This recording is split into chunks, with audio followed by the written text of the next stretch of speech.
May nga po Negros. Ini ang Digicast Negros 10. Ang nagapangunang napulo ka mga balita sa Isla Sang Negros ang amo ni gadulong sa inyo.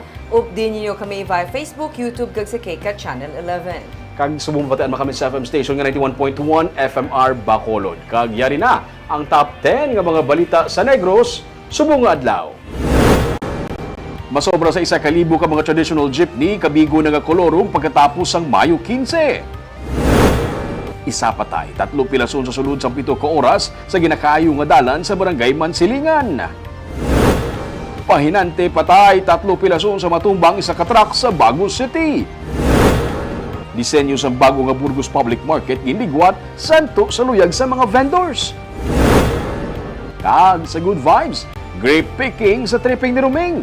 Kag napatay nga Negrense Scout Ranger, isa sa mga gikilala nga war hero sa Marawi sa Baganihan. Inatanan sa Digicast Negros 10. Sa number 10,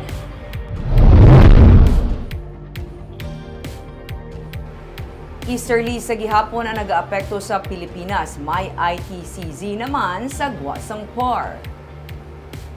Padayon nga maeksperiensya mainit kag mapaang nga panahon sa Visayas bangod sa easterlies o kunang hangin gikan sa Pacific Ocean. Mangin magalumon ang kalangitan nga may upod nga lapta-lapta nga pag-ulan kag pagpanaguob dala sang easterlies kag localized thunderstorm. Padayon nga ginamonitor sa Pag-asa ang nagatipon-tipon nga panganod sa Guasang PAR nga nangin intertropical convergence zone. Ginalantaw nga ini ang posible mangin isa ka LPA sini nga weekend kag posible nga magsulod sa PAR sa masunod nga semana.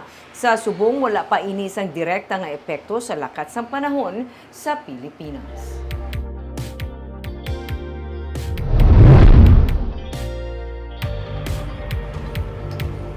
Sa number 9, libre nga screening para sa mga indigent nga mga kababayenhan nga nag-edad 30 tubtub 65 anyos ang pwede ma-avail sa Corazon Locsin Montelibano Memorial Regional Hospital bilang kabahin sa kampanya kontra cervical cancer. Sa Bacolod City sa 2023, may 12 nga napatay bangod sa cervical cancer. Nagapati si Dr. Joy Vallega, medical specialist sa CLMMRH, nga mahimo hindi updated ang datos kag madamo ang apektado sini. Subong nga 2024 suno sa iya sa CLMMRH, halos kada semana may isa nga nagaka-admit bangod sang bleeding tugas ng cervical cancer.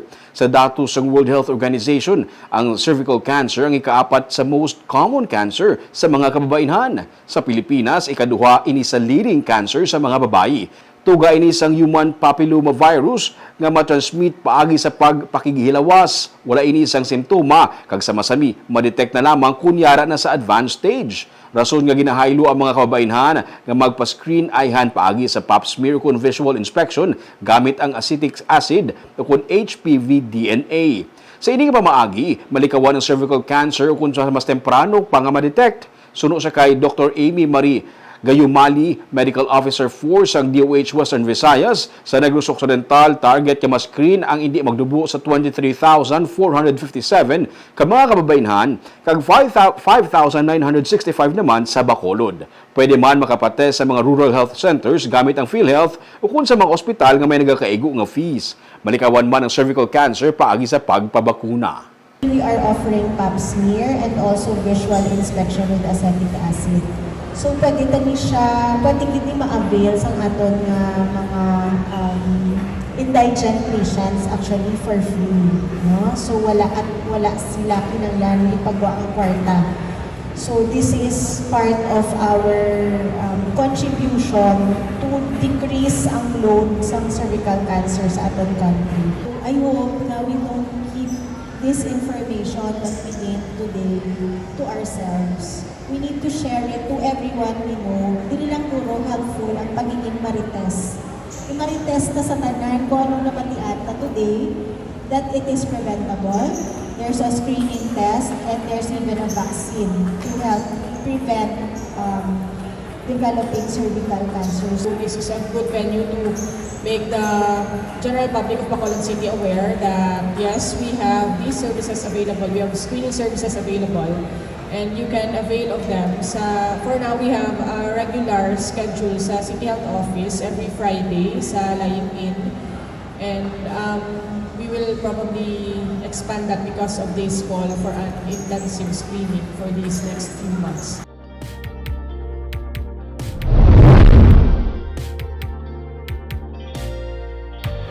Sa number 8, karon nga tuman kainit sa ang panahon, Provincial Health Office ang nagapahanumdum sa tanan nga maghalong sa paghanda kag pag-store sang pagkaon. Sunod kay Dr. Girlie Pinonggan, ang Provincial Health Officer, hindi manegar nga kung mainit ang panahon nagadasig ang pagpanos ang pagkaon. Gani dapat ipasiguro nga magluwas nga matinlo ang pagpreparar sini. Dapat ang pag-store sini insyakto kay mahimo nga ang pagkaon sa mga na-spoil o kung naglain nga pagkaon makatugas ang gastroenteritis. Karon nga may mga lugar man nga ninit ang tubig, nagapahanumdum ang PHO nga siguraduhon matinlo ang tubig nga ginainom o kung ginagamit sa pagluto sang pagkaon. Mas maayo kung mapabukalan. Suno kay Pinonggan, sa subong nga panyempo, isa sa mga maid-id nila nga ginamonitor ang waterborne diseases man. Ang waterborne diseases, anong monitoring kaya? Ang muna yung ginabantayan, taman na, kay ti, siyempre, sa kainiton, wala, especially ang ato mga gastroenteritis, no? Kay ti, laban-laban, ang muna yan, kay ti, dali mo spoil ang food bomb. Wala kung init, no? So, ginawarn man naman ang public na ti, bantayan man ina, na hindi man spoil ang pagkaon, especially sa ating mga kabataan. So, watch out for waterborne diseases sa muna. Sa number 7,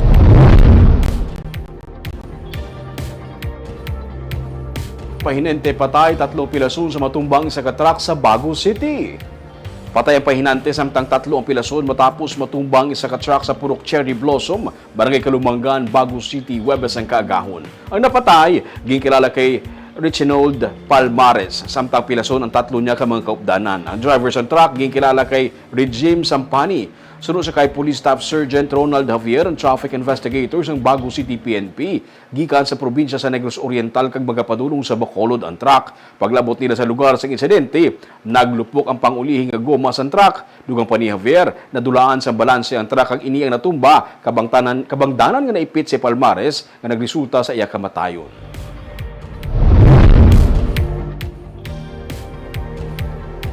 Sa number 6, isa patay 3 pilason sa sulod sang 7 ka oras sa dalan sa Mansilingan sa Bacolod City. Sunod sa PNP, wala sang may makitaan nga early warning device sa area kag madulumpa ang dalan.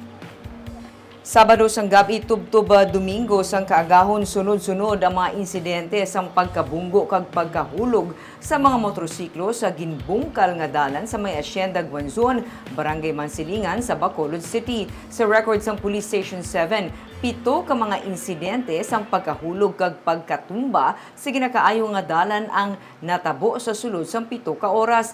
Isa ang napatay kag 3 ang nasamaran sa separado nga mga insidente.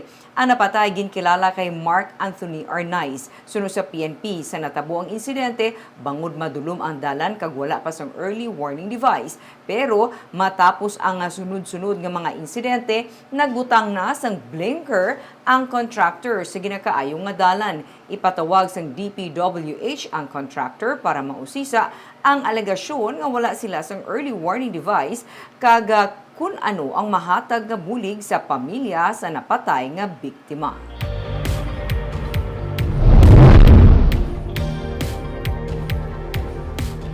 Sa number 5, diversion channel sa reclamation area ginapaabot ka mahuman sa bulan sang Hulyo. Pagkahuman sini madason nga i-construct ang floodgate nga ginapaabot amo ang magapahagan-hagan sa problema sa pagbaha sa Bacolod City. Malapit na sa 40% ang construction sang diversion channel sa Dalan Burgos nga amo ginalauman makapahagan-hagan sa pagbaha sa bulan sang tig-ululan.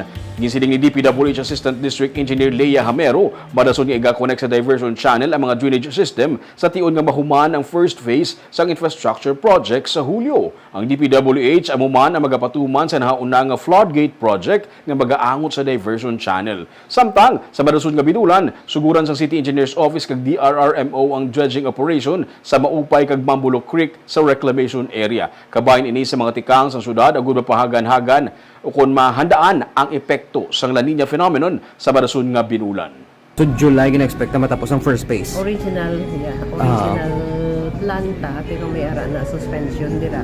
Okay. Or, certain problem sa right of way ta. Di may ara pa na gate ibutang to control ng high tide ta kay tinubo na to kayo. Suli problema ta hindi gyud ang tubig to kung kapin pa kun ano ganito kun tao.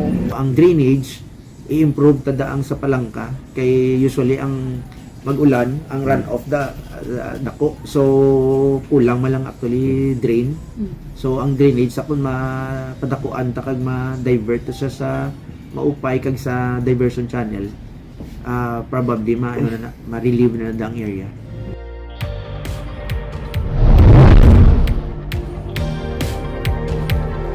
Sa number 4, disenyo sang ginligwat nga plano para sa New Burgos Public Market ang pwede maka-accommodate sang tubtob sa 800 ka mga market vendors.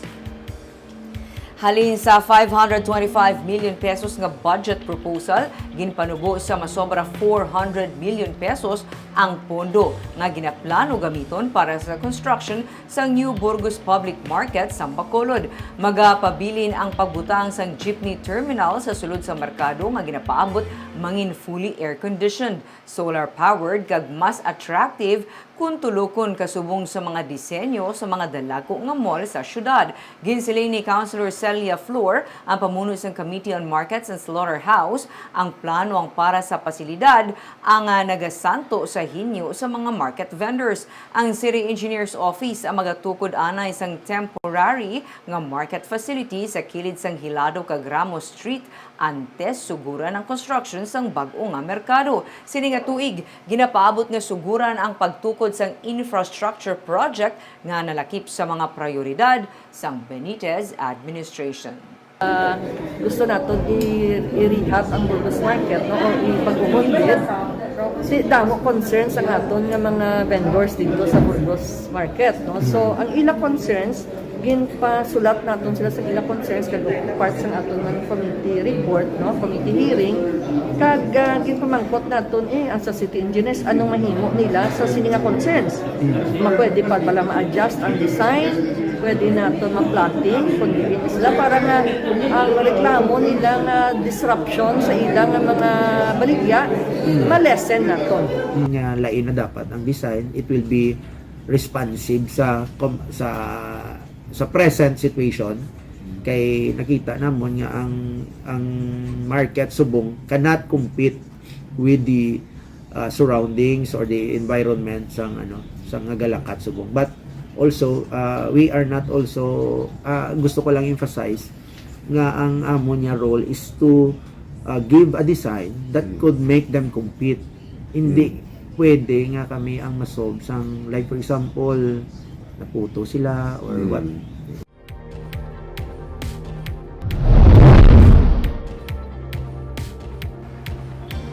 Sa number 3, Bacolod City Mayor Aldi Benitez hindi naman pasilabot sa kaso sa nasuspend nga punong barangay sa Barangay Tangub nga si punong barangay Noli Villarosa.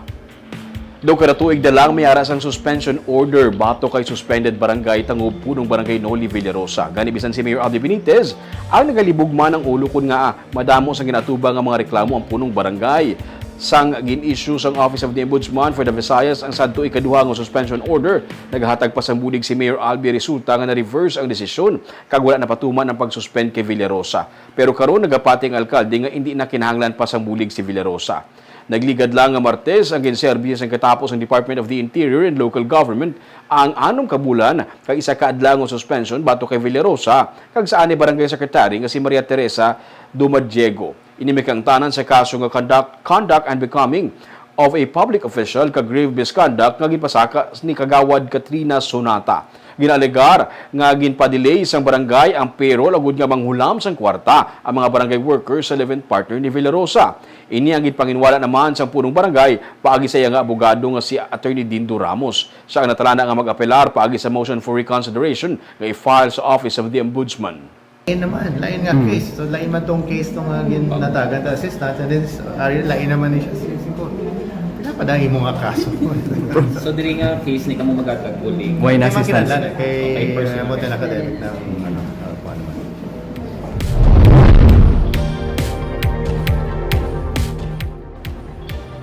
Sa number 2, Nagsaka sa 302.2 million pesos ang balor sang kahalitan sa pananom kag fisheries tugas ang El Nino phenomenon sa probinsya. Sa May 8 nga report sang Office of the Provincial Agriculturist kay Negros Occidental Governor Eugenio Jose Lacson, 291.7 million pesos ang kahalitan sa humayan, 7.8 million pesos naman sa maisan kag sa fisheries 2.6 million pesos. Ang syudad sa Kabankalan ang may pinakadako nga ginreport kahalitan, 99.6 million pesos. Nagasunod naman ang Kawayan nga may yara sang 66.1 million pesos. Damlag pa, nagdeklara na ang Banwa sang San Enrique, Kabankalan City kag San Carlos City sang state of calamity. Kaag sa numero 1 sa mga balita, subong adlaw.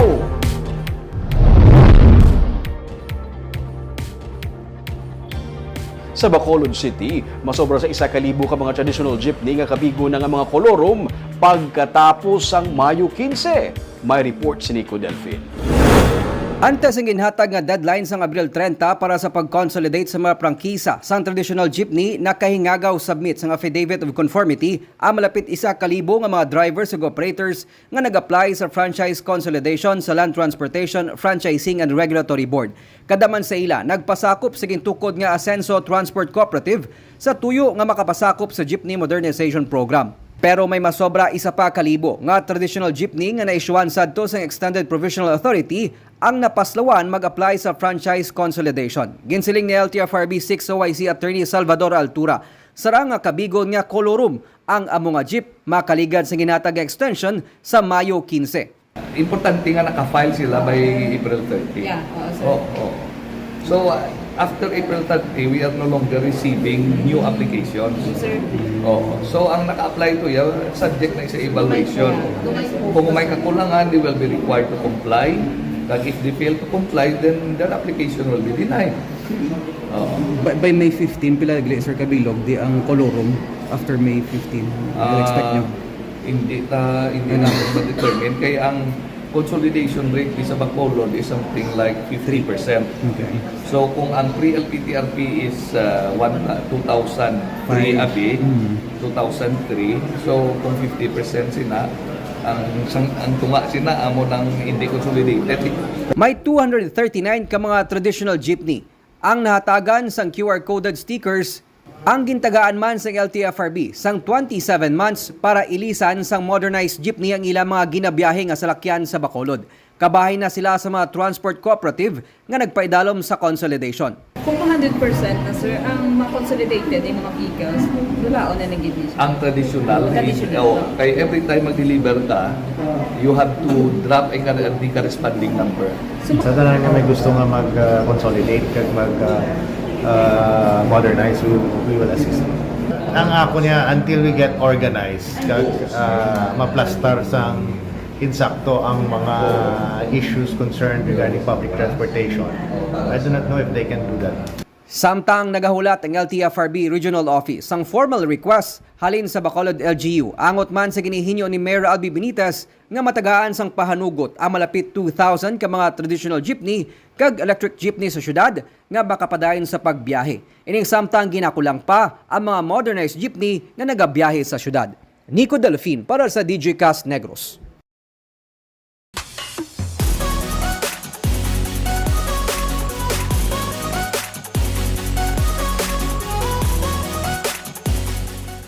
Kagyari naman ang pangpabalo naman yung pang good vibe sa inyo siningang weekend.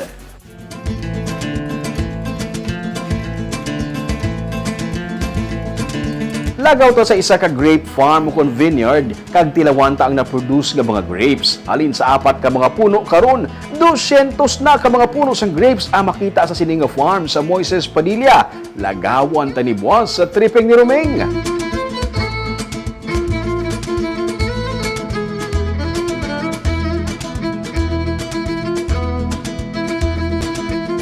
Napatay nga ni Grense nga Scout Ranger kabahin sa mga ginkilala nga war hero tungod sa pagsakripisyo sa gyera sa Marawi. Ato naman siya kilalahon sa Baganihan sa Sunday. Barb, sino ba lang magpinsar no? Sa Moises Padilla may grapes. Katahom no? Biskan pagtulok mo pa namin do, makagalanyag na. Duhari kung magkaon sa grapes. Kagamo itong mga balita sa Negros Subong Adlaw. Kay man sa panahon karon importante nga may ihibalo ka sa nagakatabo sa imo nga palibot. Pero dapat balanse kag eksakto mga impormasyon. Padayon kami nga magapangalagad sa Negrosanon. Ako si Barbara Mijares. Tubtub sa Lunes, ako naman si Romeo Subaldo. Happy weekend.